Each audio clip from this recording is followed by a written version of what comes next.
The UNESCO World Heritage Committee adopts the Busan Declaration this week with the goal of bolstering global coordination against the mounting risks facing World Heritage sites.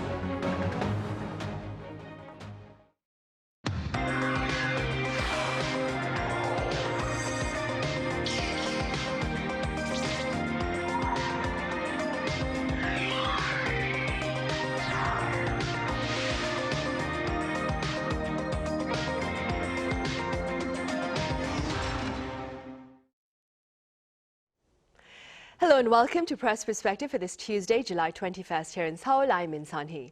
This week, Busan is hosting one of the world's biggest dialogue about protecting our shared heritage. The UNESCO World Heritage Committee is meeting to decide which remarkable places will earn World Heritage status and how to better protect sites already on the list. For more on this, I have Anna with French weekly La Tribune Dimanche. Anna, welcome back. Thank you for having me here today. I also have freelance journalist Raphael with us. Raphael, it's great to have you here.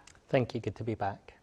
Anna, let's begin then with what the UNESCO World Heritage Committee that is does and why its annual meeting is so important. Yeah, well, the UNESCO World Heritage Committee is responsible for deciding which natural and cultural sites should be added to the World Heritage List, while also monitoring the conservation and preservation of the sites who are already inscribed to this list. And its annual session is often called the Olympics of World Heritage because it brings together countries and experts to discuss how some of the world's most important cultural and natural sites can be protected. And so more broadly, the session is about how countries preserve history, responds to big challenges such as climate change or world conflict, and protect heritage for future generations. So during these meetings, the decisions that are made can literally shape the future of these sites. And yes, this year's session, which is like the 48th session, is particularly significant for South Korea because it actually opened, as you said, in the southeast of South Korea in Busan 2 days ago, July 19th. And this is marking the first time that South Korea is hosting this major UNESCO meeting since it had joined the World Heritage Convention in 1988.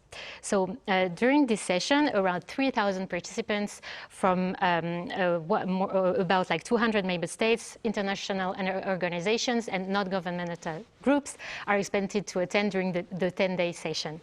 They will examine 33 proposals, 30 new nominations, and also examine the request to modify or extend 3 other heritage sites.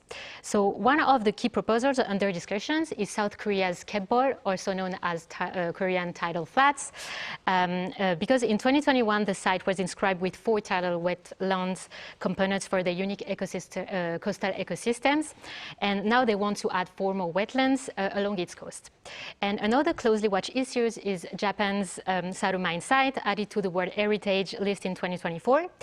So the committee is expected to discuss Japan's follow-up measures, particularly regarding the need to better reflect the history of Korean workers who were forcibly mobilized there during Japan's colonial rule. Right, indeed. And before we delve into that, Raphael, do tell us a bit about the significance of Busan hosting the meeting this year. Yes, I think Anna was very eloquent about the significance of it. I mean, I do think it is a landmark moment for South Korea. Again, the country joined the World Heritage Convention back in 1988. So this is the first time it's hosting this kind of committee's annual session. As Anna justly pointed out, we have thousands of participants from the conventions. I think it's 196 member states all coming to discuss all together. And President Lee Jae-myung told the opening ceremony that World Heritage transcends borders and generations, and he also called it a symbol of humanity and humanity's shared values and a foundation for peaceful international cooperation. And I think it's very true. When we go around the world, we see these World Heritage sites, and in a way they do indeed transcend frontiers and boundaries. Of course, the agenda itself is going to be quite dense. As we've just seen, they're going to be reviewing new nominations, different cultural sites, and also expansions and whatnot. I think there are clearly going to be some kind of I wouldn't say conflicts, but some discussions to be had. Some of them are a bit sensitive. And also, like, even in Korea, I think South Korea has some tensions to deal with at home with, for example, development pressures around sites like the Jongmyo Shrine in Seoul and the Joseon royal tombs periodically drawing scrutiny from the World Heritage Center, especially these days around Jongmyo. There's talk of having these high-rise buildings right next to it. So there will be plenty to talk about, of course, the tidal flats, adding several new areas, potentially expanding the inscription. But I think also, there's also something diplomatic here too, maybe a diplomatic win. There was all 21 committee states unanimously adopted the Busan Declaration, adding that collaboration as its kind of sixth so-called strategic goal to the convention's existing 5, alongside the first ever commitment of responsible use of generative AI in heritage protection. Right, indeed. And as you mentioned earlier, Korean tidal flats, they were acknowledged as a UNESCO World Natural Heritage Site back in the year 2021. This year, as you said, South Korea is hoping that that inscription itself will be expanded. You've also reported on Korea's tidal flats. What makes them so valuable, do you think? Yeah, well, actually, Korea's tidal flats, they are known as Kepor in Korea, are considered a World Heritage Site because they represent a unique coastal ecosystem with exceptional biodiversity. So they are like vast intertidal areas. They appear and disappear with the tides, and they are home to more than 2,000 marine species and serve as vital stopover for around 50 million migratory birds every year along the East Asian Australasian flyway. So what makes them particularly valuable is their unique natural formation. So unlike many tidal flats around the world, they developed along a coastline shaped by islands, hills, and mountains. So it's creating an environment where sediments and nutrients can accumulate. So this allows a remarkable variety of organisms to thrive and is one of the main reasons UNESCO recognized their outstanding universal value. But their value also goes beyond biodiversity because they also act as natural barriers. They can protect coastal areas from erosions, but also storms and other climate-related risks. So they are increasingly recognized for their role in climate action as blue carbon ecosystems. It means they can capture and store carbon dioxide. So their disappearance wouldn't only threaten biodiversity, but it could also release stored carbon back into the atmosphere and weaken the coastal protection. So there is a good example. This is the city of Suncheon in the south of South Korea. It has become a leading example of preservation, wetland conservation.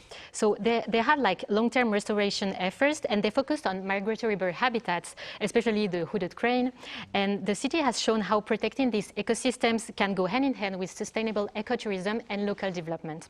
So regarding the expanded inscription, it is likely to be approved because actually the proposal has already received the positive recommendation from the International Union for Conservation of Nature, which is the UNESCO advisory body for natural heritage. So such recommendations are usually followed by the World Heritage Committee. Right, I see. Well, fingers crossed for that. Raphael, as we've said earlier, the 48th session this year in Busan is also going to deal with quite a bit of sensitive discussions, talks over, for example, whether Japan has fulfilled its commitment to properly present the history of forced labor at World Heritage Sites as promised during their inscription process. What more can you tell us about this? Yeah, the Sado gold mine issue, I think, is one of the more sharper issues at the moment, and UNESCO's World Heritage Committee has released a draft decision finding that Japan's presentation of the site's history in particular remains insufficient despite some progress. And when Sado was inscribed in 2024, Japan pledged to present the whole story or the whole history of the mine itself across all periods of its operation, including the wartime mobilization of more than 1,500 Korean laborers under colonial rule. But South Korea's foreign minister ministry has said that the draft decision essentially validates its long-term or long-standing position, and that Tokyo's follow-up measures have been insufficient, given that essentially there's no mention of the forced laborers in the signage. And I think although Japan has added some signage in an exhibition room, and Korean laborers basically are mentioned briefly, none of this is on official materials using the word forced labor. It just says something like workers from the Korean peninsula. So I think this is, of course, an issue between the two sides, and this is precisely what's kept the two countries, the two sides, holding separate memorial ceremonies rather than having a joint ceremony. And so, of course, we have this draft, and it's calling on Japan to closely collaborate with Korea on the site's interpretation strategy, and requires a further implementation report. I think it's by December 2027. So this is all going to be discussed in Busan over the coming days, and we'll see whether or not there's some kind of a consensus that comes out or not. Right, indeed. Anna, meanwhile, back here in Seoul, the number of visitors to Jongmyo Shrine that Raphael mentioned earlier, UNESCO World Heritage Site, has increased by 12% compared to last year. Do you suppose Hallyu is perhaps triggering greater interest in K-heritage, if you will? Yes, well, I do think that the Korean wave is playing an important role in bringing more visitors to Korea's traditional culture and heritage sites, because nowadays, for many international visitors, the Korean wave is often the first point of contact with the country. So whether this is through K-pop, Korean cinema, or Korean dramas, or more recently, there is the global boom of K-beauty and K-food. So many people discover Korea first through its contemporary culture, and also I can tell, because this is actually what happened to me about like 2 years ago. Like, I didn't know that much about Korea at the time. I was being a journalist in Paris, where I am from, and I first became interested in Korean cinema and dramas. And also, what really stayed with me at the time was discovering the Korean language, because it felt really unique and made me also want to learn more about Korea, Korean history, culture. So, and this is also interesting because the Korean language itself is now becoming another part of the Korean wave, and more people around the world are, including young people, but not only, they are starting to learn Korean because they want to be able to connect more with the country they're really passionate about. And I really think that it shows something important. It is like, once people become interested in one aspect of Korean culture, they usually don't stop there. The different elements of the Korean wave are really fascinating because they make people curious about the story behind them. So they start to wonder how this culture become what it is today, and what are the social and historical forces that shaped it. So in my case, that curiosity pushed me to explore Korea history and culture through documentaries, radio programs, but also books, and eventually brought me here to be a journalist and work here and understand better the culture and history. But my point is that I am not the only one. Like, many people around the world are now making the same journey, whether by traveling to Korea to discover these historical sites, or even by moving here. So I do think like the growing number of visitors to places such as Jongmyo Shrine is also a sign of this growing curiosity, because people are not only interested in the Korea's modern image, but they also they were willing to understand the culture and history that lie behind it. Right, indeed. And given this backdrop, Raphael, do you suppose how a country preserves its World Heritage sites is not simply a matter of conservation, but also perhaps a reflection of its international obligations and reputation?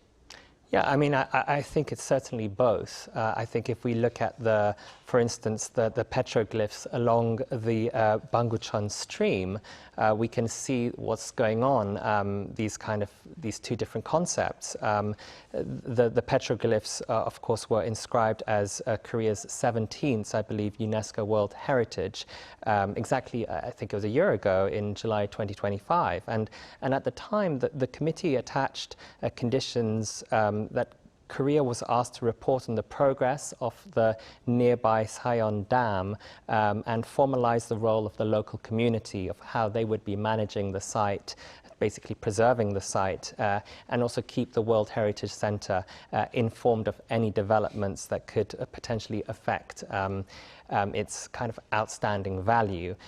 Those conditions, of course, exist because the site has genuine vulnerability that maybe other rock art don't have in other places around the world, unlike many other petroglyphs which sit maybe in remote sites or places difficult to access. Bangucheon is easily accessible, and the carvings themselves, they sit quite low, and they're low enough on the cliff face, meaning that they're regularly submerged by water, especially whenever the nearby dam, the water level rises. And a year on, there's a mixed picture going on. Just last week, heritage site managers and international experts, they visited Ulsan nearby for a forum specifically on preserving the petroglyphs, sharing kind of different approaches, and also discussing maybe climate issues that are, of course, affecting many of these sites around the world. And they found, of course, there's some things to agree on and disagree on, but they found that that even at the moment, there are different discussions to be had, and of course, climate change is intensifying the debates, and progress has been slow. Even on the promotional side of things, there was a planned visitor center for the site, and that visitor center, I don't think they were able to get the budget or something like that, so it got rejected. So there's not been as much progress as people would have wanted. So I think the kind of preservation and management here aren't necessarily side issues. They're being closely watched by UNESCO itself as a condition of the listing, and how Korea handles kind of when it has these listings. It's not just about making a list of how many you have. It's about preserving and managing and making sure that that you don't leave anything unchecked. Right, for sure, for sure. Meanwhile, Anna, Busan is using its role as host to showcase a wide range of Korea's cultural heritage, including UNESCO Memory of the World documents, the tidal flats I mentioned earlier, and of course the traditional culture of Chang. From all these cultural heritage, what stands out to you, Anna? Yes. So, of course, there is one element that particularly stands out to me, because I also had the opportunity to work on a story about the Jang making culture, which was, I think, inscribed on UNESCO Intangible Cultural Heritage List in 2024. So, what I find fascinating about Jang is that it reveals another side of Korean culture that is sometimes less known internationally, because when people around the world think about Korean food, they often think about like kimchi, bibimbap, tteokbokki, or Korean barbecue.